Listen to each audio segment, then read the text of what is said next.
UMthembu utshela bezindaba ukuthi kuningi okubakhathazayo njengobuholi bamakhomanisi esifundazweni KwaZulu-Natal, njengoba ethi izinsolo ezavezwa uMkhwanaze ngobuholi bamaphoyisa ziyathusa, njengoba kunamacala okubulawa kwamalungu abo namanje okusathulekile ngawo.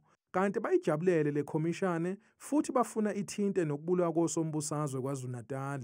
Ingakho ke siyi-PEC futhi ke sithi ke le khomishini kaMadlanga ekhethwe uMengameli isebenzise phela nombiko kaMerane osalokhu uduve kwamoswa imali eziningi ema-office ukuthi ke ube i-document ukuthi ke yini engenziwa ukuvimba lesi sihlava esibhuqabhuqa abantu.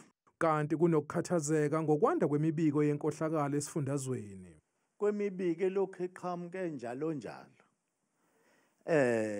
yenkohlakalo nokungaphathi kahle izindaba zezwe uhulumeni okhona kakhulu ke uma sikhuluma ngohulumeni wesifundazwe njengoba sila KwaZulu-Natal. UMthembu uthi basazobamba umhlangano ukubhunga ngokuthi ngabe bazoyeseka yini ANC okhethweni.